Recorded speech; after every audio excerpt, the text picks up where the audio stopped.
What's up, buttercups? It's me, Amy Young. I'm coming at you with a Friday freestyle. And also full disclosure, like a shit ton of dry shampoo in my hair. So if it looks like I'm going gray, I'm not yet. But I kind of can't wait. I think like ladies who rock the gray is so badass. Like I want to look like Storm.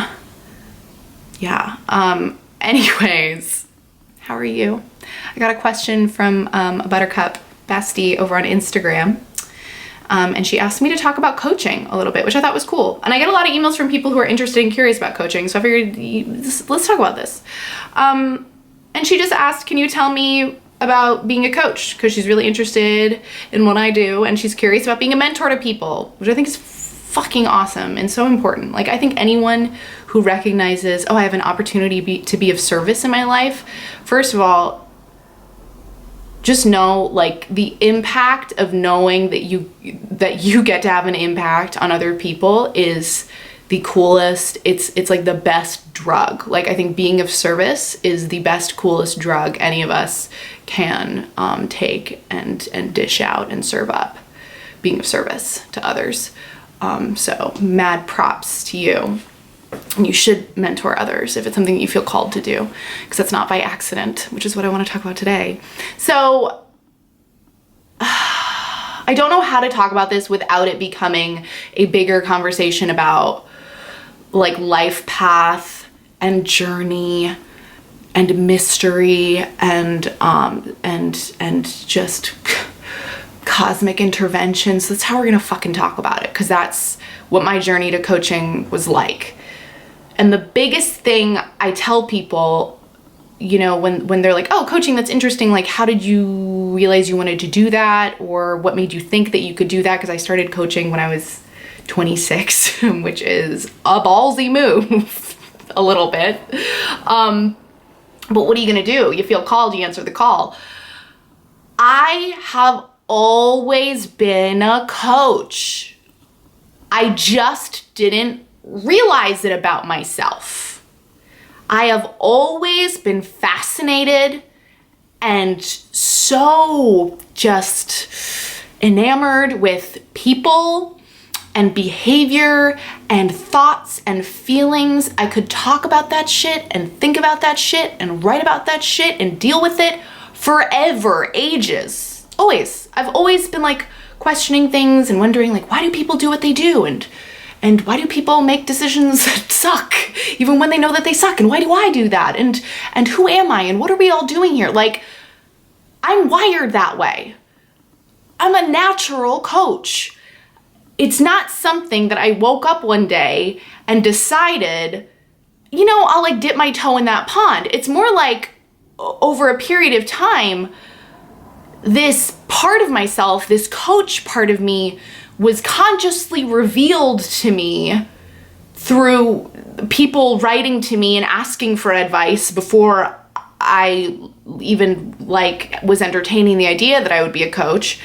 It was like something I discovered that had been hiding, this part of myself, that when I discovered it, I was like, oh, fuck, duh.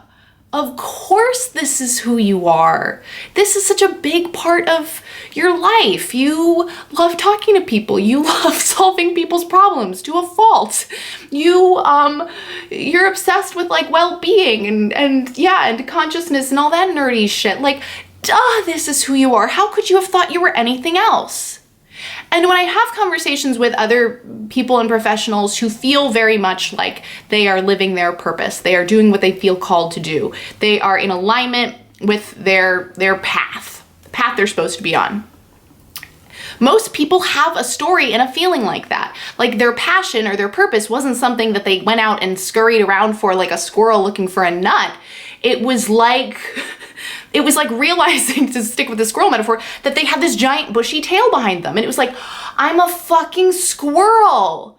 Of course I'm a squirrel. It's like you're a squirrel who's looking in the mirror for the first time and you've never known what you are. And then you catch a glimpse of yourself and you're like, That's why I love nuts. And that's why I'm always running up and down the trees. That's why I've got this big bushy thing I'm a squirrel. Duh. That's what the journey of life path and purpose and finding your passion should be like. It's an epic moment of self-discovery and awareness of something you've already known, but life and the world and people have taught you or told you incorrectly that you're not that.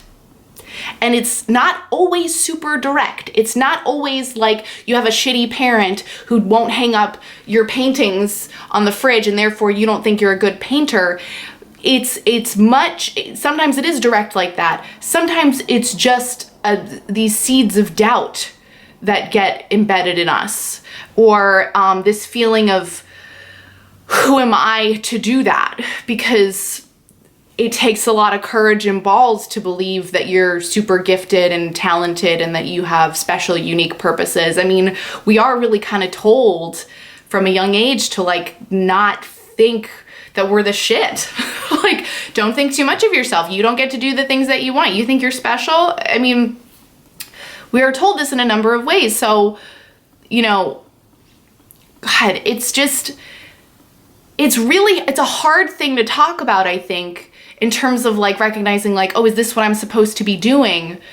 Because I don't think it's something that you can rush or that you can be in control of. I do think it's something, it's like a fucking bloomin' onion that just like starts to, when you're on a path and you're paying attention and you're following your sparkly breadcrumb trails, and you're, following your enthusiasm and getting curious about things and letting yourself get curious about things start to reveal themselves. And that's what coaching was like for me. And one of my favorite quotes about this was from Carolyn Mays, who's an author and like a spiritual teacher. She's really fascinating. She had a conversation with Oprah. I'll try and post the link to the video below because it's a good little chat that they had. And Oprah was asking her, how do you know that you're on the right path? And Carolyn says, you know that you're on the right path, or that you're in the right relationship or that it's the right situation when you no longer have to compromise yourself, when you don't have to compromise who you are, when you are allowed to be your full self and bring all parts of yourself to that endeavor, that relationship, that path, that purpose. That's when you know. And here's the shitty thing, is we're all really, really good at compromising who we are. Like really, really good. And we do it in sneaky, unexpected ways. And I did it for years in hiding from my super nerdy, consciousness obsessed, deep thinking, problem fixy self. I didn't recognize that part of myself. I didn't really want to. It was such a present, annoying part of who I was that I completely took it for granted and didn't see it as useful. And when other people started seeing it as useful, when my OG YouTube subscribers, some of them started writing to me and asking me for help or asking my opinion on stuff, and I started realizing, whoa, some of these people see something in me that I don't even see in myself. Like, maybe there is something about this. Maybe I need to wake up to what's going on here and recognize, shit, maybe like I am actually this kind of person, and of course I am, and I need to start living into that and embracing who I really am, which is like, a super nerdy, consciousness obsessed, soul focused weirdo. And that's who I want to be, and I want to do it my way, and I want it to be silly, and I want it to be fun, and I want to swear a lot, and I'm gonna trust that that's the right thing. I'm gonna explore it. And if there's any part of you who feels called to anything, I truly believe it is your fucking responsibility to answer that call in any way you can. And don't kid yourself and tell yourself, well, it's really hard and I can't because XYZ. You can always do something. You can tend to it in some way. Always, even if it's a small way. Because if you're compromising who you are, it will not get easier. It will only get harder. Because the longer that we compromise who we are and deny who we really are and ignore our innate gifts and pretend to be someone that we're not, it's like it's like we're splitting ourselves down the middle, you know, and we leave all of our insides somewhere in a pile, and then we have to go out into the world just as our like skin and bones self. And that's no way to live. I don't think that's what we're here to do. Oh gosh, I hope that this answered something for someone because I'm not really sure what I just said. I trust that it did because it usually does. Let me know in the comments. Yeah. Cool. Let's keep talking about this. I would love to talk more about this. Let me know if you enjoyed it. I really hope that you're having a great day, night, weekend, wherever you are. I really hope that you will subscribe to my YouTube channel because I would really love to connect with you on a regular basis. If you also are like a nerdy, soul-obsessed weirdo, you're in the right place. If you want to be on my email list, amyuncoaching.com, I will look for that video too between Oprah and Carolyn and post it in the description box. All good stuff down there. Hugs and kisses. Thank you for the question, and until next time, I'll see ya.